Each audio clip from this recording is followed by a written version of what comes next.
Mesdames, Messieurs, bonsoir. Merci de nous accueillir chez vous. Je suis ravi de vous retrouver pour cette édition de 19h du journal d'Alizé Télévision. Voici tout de suite quelques-uns des titres qui seront développés. L'Agence régionale de santé se dote d'outils technologiques pour combattre plus efficacement les moustiques. La lutte contre le Zika est en première ligne. Malgré le contexte économique difficile, les Guadeloupéens préparent leur prochain voyage. Cuba et la croisière tiennent la corde. Le quartier Point 3 de l'Oricisque veut en finir avec la mauvaise réputation qui le poursuit depuis toujours. Les associations mettent tout en œuvre pour que l'Oricisque soit fréquentable. Le journal, Ronnie Nabal. Et en fin d'édition, nous vous ferons également vivre l'ambiance du traditionnel bûcher de la Saint-Jean à Bémao. Une bonne centaine d'administrés a fait le déplacement pour y assister. L'invitée de notre journal est ce soir Marisette Zoll, maire de Grandbourg et présidente de la communauté des communes de Marie-Galante. Avec elle, nous parlerons de la démarche de développement durable du pays Marie-Galante. Le nombre évocateur de nouveaux cas cliniquement, le nombre hebdomadaire de nouveaux cas cliniquement évocateurs de Zika est en diminution selon le dernier point épidémiologique de l'Institut de veille sanitaire en date d'hier. Une tendance qui demande à être confirmée dans les semaines qui viennent, mais qui laisse espérer un recul de l'épidémie. En Guadeloupe et pour les îles du Nord, le service antivectoriel de l'Agence régionale de santé, l'ARS, est en première ligne dans la prévention de la transmission des maladies véhiculées par les moustiques. Depuis peu, les nouveaux locaux de l'Agence régionale de santé situés au Rézé aux Abîmes hébergent un laboratoire plus grand pour accueillir la formation des agents à l'identification d'espèces de moustiques. Ce nouvel espace était inauguré ce matin. Un reportage, Johan Charpentier-Titi. Le service de lutte antivectorielle de l'Agence régionale de santé se dote d'un nouvel outil afin de lutter plus efficacement, notamment contre le Zika. Auparavant, les équipes étaient situées à Jarry, dans des locaux pas vraiment adaptés. Ce nouvel outil doit permettre de mettre en place la stratégie de lutte antivectorielle voulue par l'ARS. Ça correspond à la fois donc, à des nouveaux locaux, donc des meilleures conditions de travail pour le personnel, un nouveau laboratoire, puisque pour effectivement observer le moustique et voir ses mutations, et inaugurer des nouveaux outils que sont les tablettes lorsque les équipes sont sur le terrain pour récupérer les données, en particulier sur les gîtes larvaires qui sont observés et les maisons qui ont des gîtes larvaires, et ensuite les traiter le plus rapidement possible pour agir. Un nouveau laboratoire, plus grand et bien équipé, qui pourra accueillir en formation continue des agents de la lutte antivectorielle ou des contrats aidés recrutés par les différentes collectivités. Nous avons un stéréomicroscope qui nous sert à identifier tout d'abord les larves moustiques qu'on récolte sur le terrain. Au niveau des ports, aéroports aussi, là on fait de la surveillance entomologique qui consiste à poser des pièges pondoirs pour surveiller justement l'introduction de nouvelles espèces. Et depuis environ 2 ans, ce sont les tablettes qui accompagnent les agents sur le terrain. Fini le papier, toutes les informations récoltées sont informatisées. On va sur le terrain avec les tablettes, ça nous évite d'utiliser du papier. On fait rentrer le nom de la personne, la maison visitée, son adresse, si elle est visitée ou pas, s'il y a des gouttières, si les gouttières ont de l'eau. Et là, on répertorie tous les gîtes larvaires qu'on trouve. Là, c'est tous les gîtes qu'on a visités en Guadeloupe depuis le 1er janvier jusqu'au, là c'est écrit 31 décembre, mais c'est jusqu'à la date d'aujourd'hui. Nous avons réalisé 18 745 enquêtes. L'inauguration aura aussi permis à l'ARS de présenter l'outil pédagogique SAPIC destiné aux scolaires, Zika, dengue, chikungunya. Pour répondre à ces menaces, la lutte antivectorielle est armée, au moins technologiquement. EDF Archipel Guadeloupe et la Société immobilière de Guadeloupe ont signé aujourd'hui une convention visant à accompagner les locataires du bailleur social en matière d'efficacité énergétique. Cette convention de partenariat vise à permettre aux résidents des bâtiments de la SIG de faire des économies d'énergie. Écoutons à ce sujet Sylvain Vidal, le directeur d'EDF Archipel Guadeloupe. Il est face à la caméra de Cécile Allègre. Cette signature aujourd'hui, elle porte sur une convention qui va nous permettre de distribuer 94 000 lampes aux locataires de la SIG. Alors évidemment, ce sont des lampes des LED, qui sont des lampes très faibles consommatrices d'énergie, puisqu'elles consomment 60% de moins qu'une lampe normale, et qui vont nous permettre d'équiper en moyenne 5 lampes par foyer. Tous les locataires de la SIG, tout le parc immobilier de la SIG. Alors évidemment, vu le nombre, on ne va pas faire tout d'un coup, donc il y aura 3 vagues de déploiement de ces lampes, avec un démarrage qui devra arriver en septembre. Des rencontres économiques étaient organisées aujourd'hui au CWTC de Jarry. Parmi ceux qui ont répondu à l'invitation, Sébastien Célestine, le jeune entrepreneur qui a fondé Allmall, le premier réseau social et e-commerce des artistes et des fans de musique. Il est interrogé par Céline Allègre. Il s'exprime sur les difficultés à mettre en place et à pérenniser un projet innovant. Je vous propose de l'écouter. La vraie difficulté, c'est comment on réussit en fait à durer, à tenir dans le temps. Parce que les contraintes qu'on a quand on est dans de l'innovation, c'est comment on se débrouille pour convaincre que ça va fonctionner. Pour convaincre que ça va fonctionner, il faut déjà prendre du temps à créer un produit qui fonctionne. Pour créer le produit qui fonctionne, il faut faire une équipe. Pour faire l'équipe, parfois, il faut des financements. Donc, on est toujours dans cette logique un peu de valoriser ce qu'on fait. Et puis, on apprend à valoriser ce qu'on fait sur le tas, au fur et à mesure, en présentant aux uns aux autres, en améliorant le produit, en démarchant des clients, etc. Et ça prend du temps. Partenaires financiers, au début, on a eu beaucoup de mal parce qu'on les cherchait en partant de rien. Et puis, à un moment, on s'est décidé nous-mêmes à y aller, même si on n'avait pas forcément les partenaires, et à montrer justement qu'on sait faire et qu'on peut nous faire confiance. Moi, quand j'ai commencé, j'étais étudiant toujours, donc pas d'expérience, pas salarié, etc. Et donc, du coup, on a montré qu'on savait faire. Et puis après, naturellement, les partenaires qui trouvaient en quelque sorte leur intérêt et voyaient qu'on avait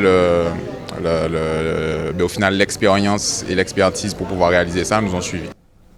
Plusieurs ateliers et débats étaient organisés au cours de cette journée et parmi ces ateliers, il y en avait un animé par Gaël Musquier, président d'OpenStreetMap France. Il était l'invité de notre journal de 12h30. Ce jeune et brillant chef d'entreprise guadeloupéen est venu nous présenter ce projet de carte du monde librement modifiable. Il nous a également précisé ce qui différencie ce projet aux autres portails de données géographiques. On l'écoute. Ce qui différencie OpenStreetMap d'un géoportail ou de Google Maps ou d'autres, Michelin par exemple, c'est le fait que OpenStreetMap soit une communauté. Ce sont des citoyens qui se mettent autour d'une table, autour d'un lieu, sur une thématique pour cartographier leur territoire, ce qui leur tient à cœur. On parle souvent, de manière anecdotique, de troubles obsessionnels cartographiques. Moi, j'en ai quelques-uns. J'aime beaucoup cartographier les poteaux incendies pour les pompiers, les transformateurs électriques, par exemple. D'autres en ont, d'autres sur la gestion de crise, par exemple, ou encore sur des points d'intérêt autour des bars, autour la distribution de bières. Par exemple, on a une femme qui s'est attachée à créer un projet qui s'appelle Open Beer Map, qui liste toutes les bières distribuées dans les bars, les happy hours, etc. Cette carte est libre. Et elle est gratuite. Donc vous avez le droit de la copier, la modifier, la remixer et même la revendre si vous voulez, de développer des services comme celui de Sébastien tout à l'heure, qui voudrait par exemple créer au niveau de sa billetterie, mettre des cartes avec des points sur lesquels des concerts vont, quand des concerts vont se dérouler, avoir lieu, ou des manifestations. On peut créer sa propre carte librement et gratuitement à partir d'OpenStreetMap. Et ça permet aussi de créer de la richesse, de l'innovation et de la souveraineté, de l'indépendance du territoire, de créer des emplois locaux à partir de ces données-là. Gaël Musquier qui était récemment sur le territoire de Marie-Galante et nous recevons Maryse Hetzel. Bonsoir. Bonsoir. Vous êtes maire de Grandbourg et présidente de la communauté des communes de Marie-Galante. Nous sommes là ce soir pour parler de la démarche de développement durable du territoire. Marie-Galante qui se veut un territoire exemplaire en matière de développement durable avec la communauté d'agglo de Riviera du Levant. Vous avez été sélectionné en 2015 parmi 75 candidats dans le cadre de l'appel à projet national Plan Paysage. L'accompagnement de l'État doit permettre de redynamiser le pays Marie-Galante. Qu'est-ce qui a déjà été programmé dans le cadre de ce programme Plan Paysage ? Alors, il faut savoir que tout d'abord, cette stratégie de développement de territoire s'organise autour du développement durable. Ça a été l'un de mes chevals de bataille et l'ossature même de mon programme politique. Et ce développement durable, au cœur duquel je place d'abord l'homme marie-galantais, l'homme avec un grand H bien sûr. Donc, partant de là, le Marie-Galantais devient notre centre d'intérêt et donc son cadre de vie et son environnement. Et c'est dans cette démarche que nous nous sommes inscrits et c'est pour cela que le développement durable prend toute sa signification.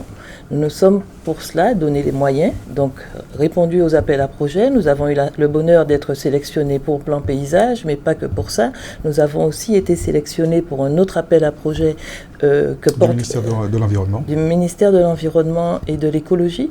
Donc la communauté de communes a été la seule parmi 16 grandes régions de France, la seule d'outre-mer à être sélectionnée.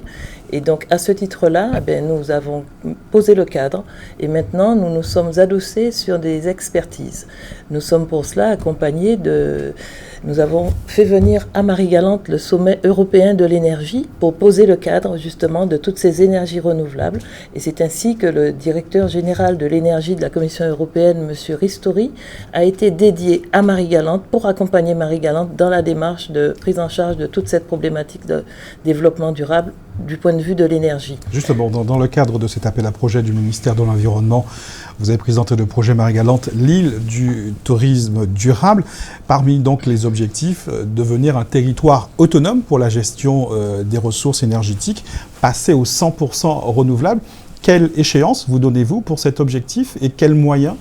Alors, il faut déjà savoir que par cet appel à projet, nous sommes accompagnés pendant 5 ans par l'État.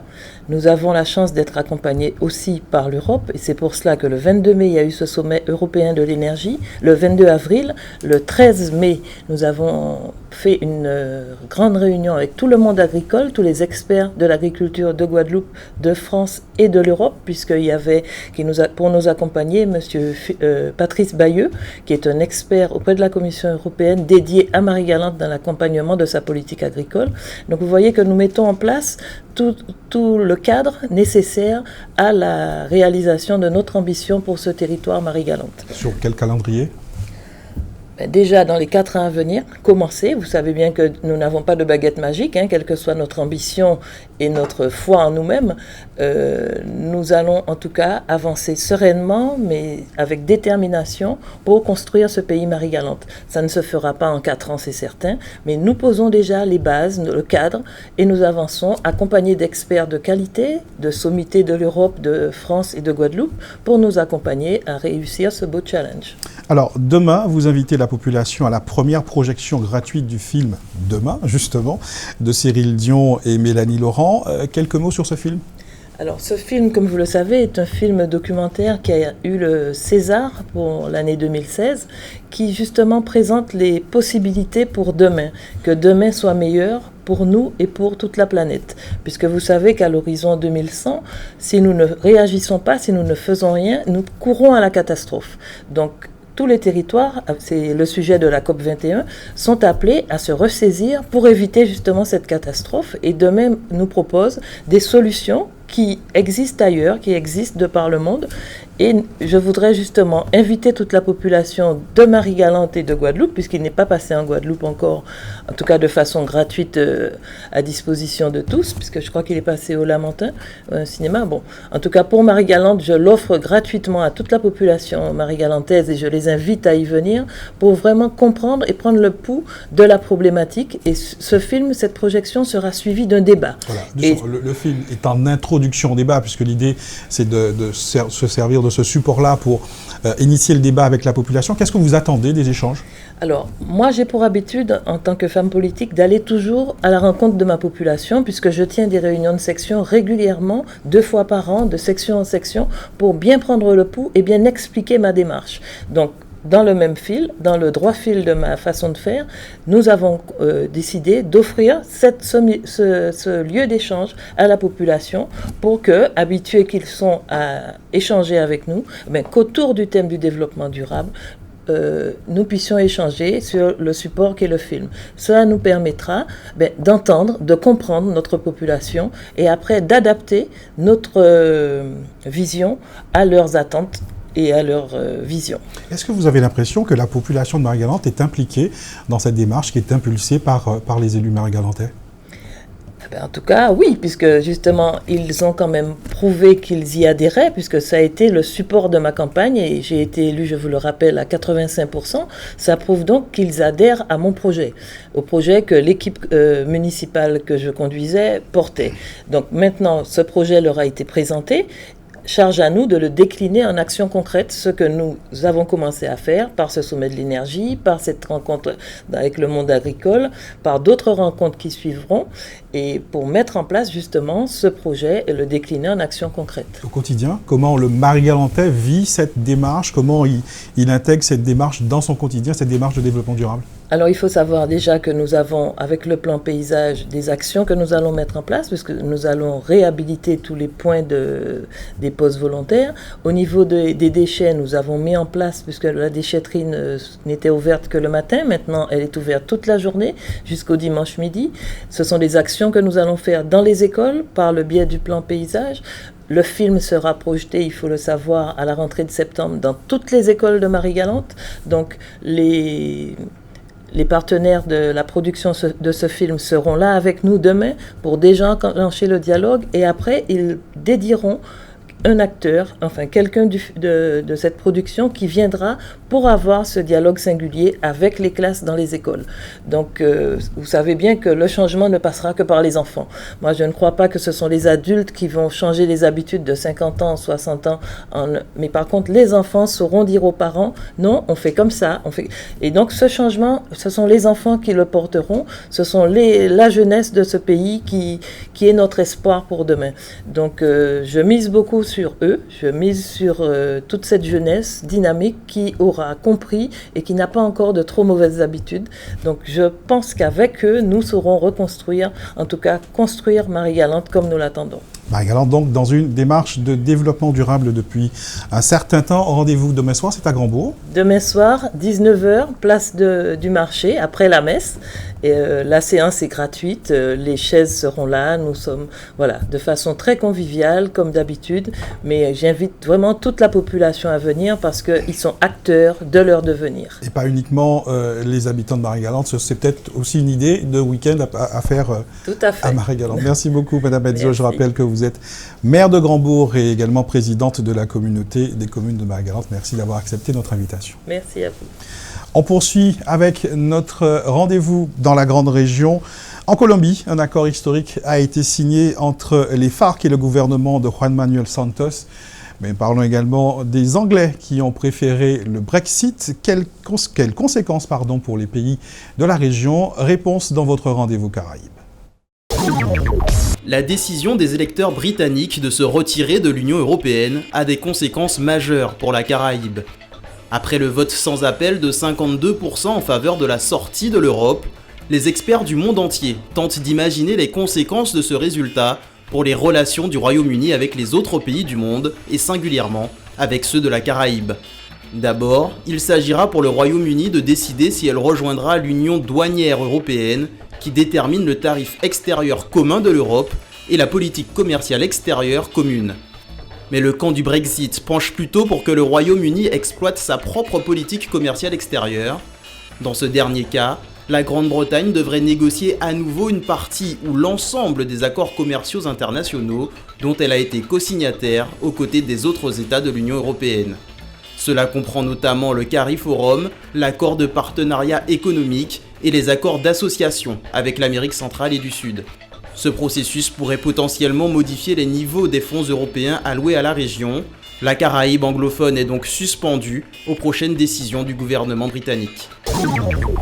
Le gouvernement colombien et la guérilla des forces armées révolutionnaires de Colombie ont signé un accord historique sur un prochain cessez-le-feu définitif et le désarmement de la rébellion.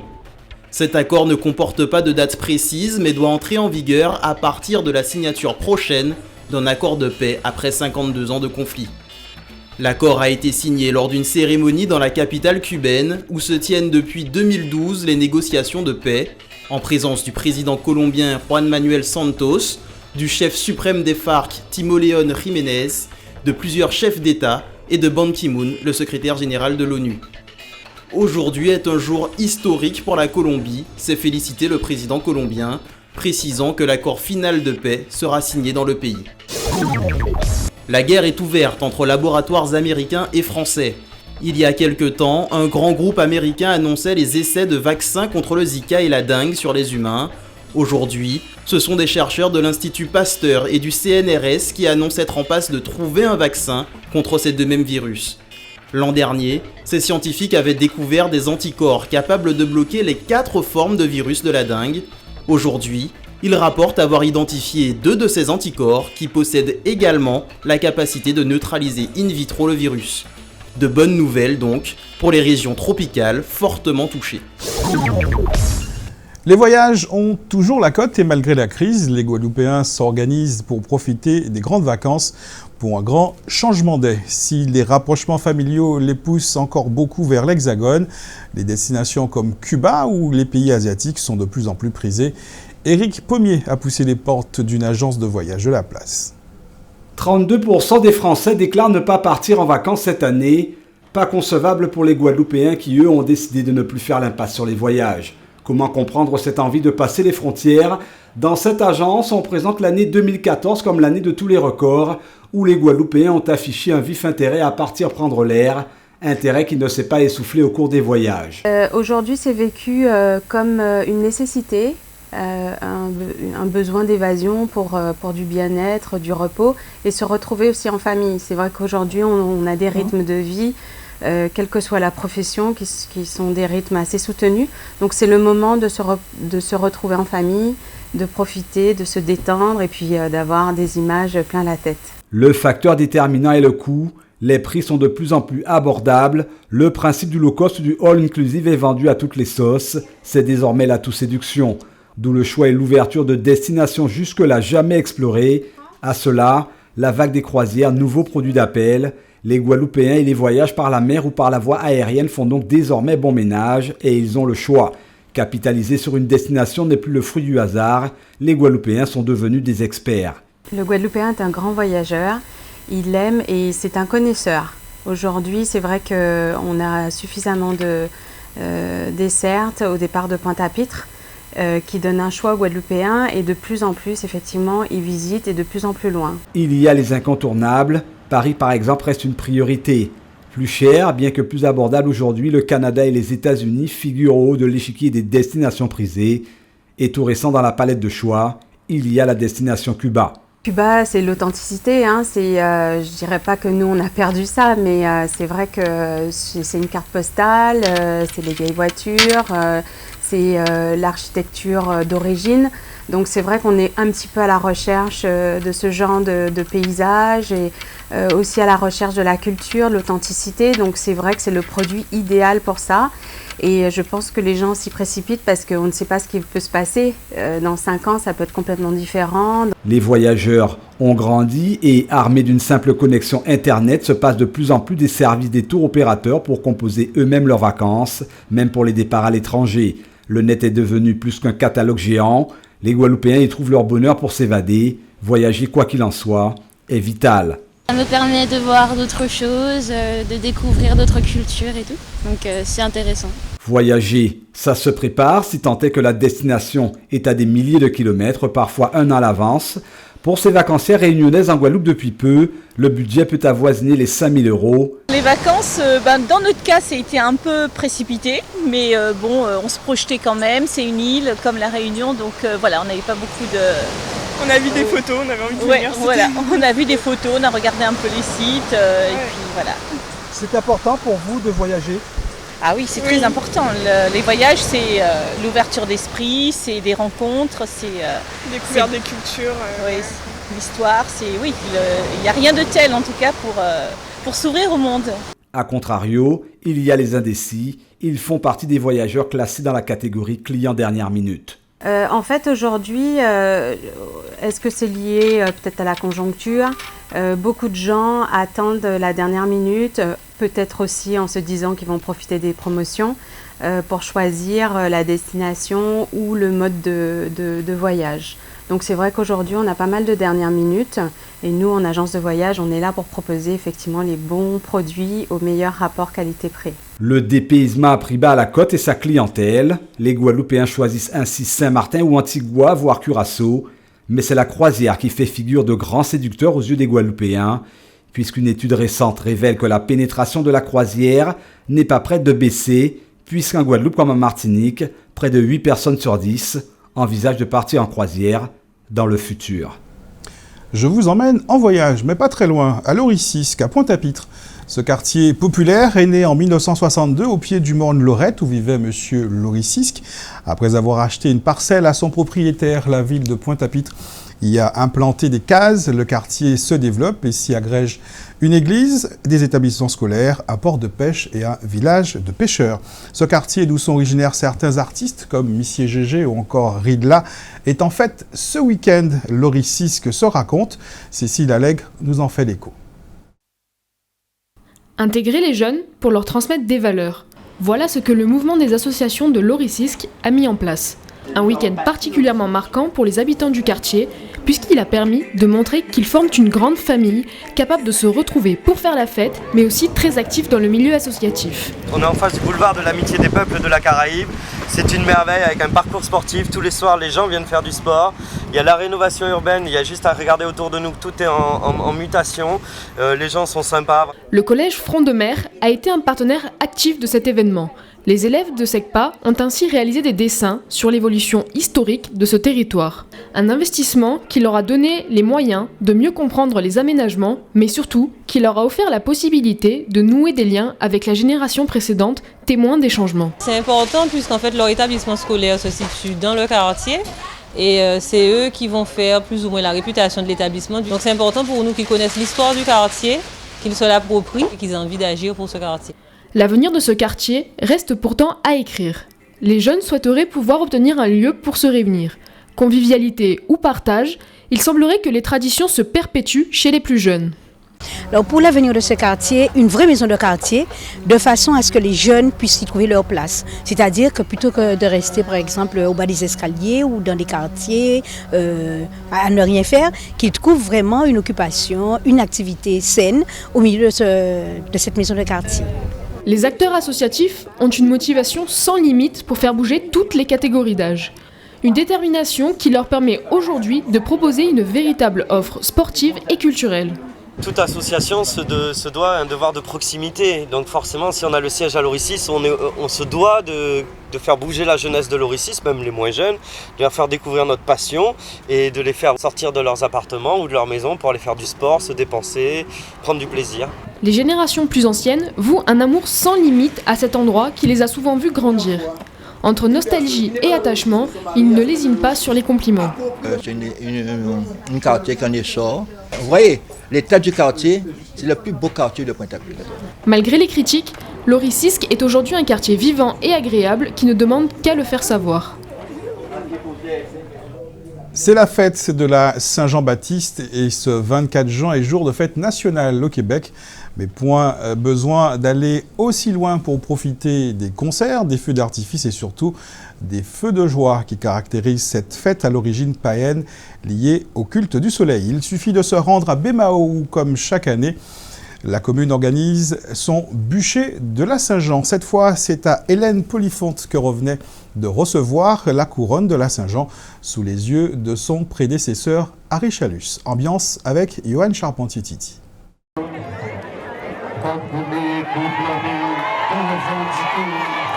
Le voilà, le moment que tous attendaient. La couronne qui tombe autour du cou du maire de la ville, Hélène Polifonte-Molia. Signe, semble-t-il, de prospérité. C'est le moment phare de la fête de la Saint-Jean et donc de la fête de Bémao. Avant cela, c'est Harry Chalus, prédécesseur d'Hélène Polifonte-Molia, qui lui a remis le flambeau qui a enflammé le bûcher. Tout un symbole. Pour nous, c'est ça, c'est le renouvellement. Pour Bémao, c'est la croissance, c'est la prospérité. C'est ça, quelque part, pour nous, en tant qu'hommes et femmes autour de ce bûcher. Alors, vous avez certaines civilisations où il y avait des danses, des incantations qui se faisaient autour de ce bûcher. Et on arrivait aussi à jeter, quelquefois, des pièces de monnaie dans ce feu.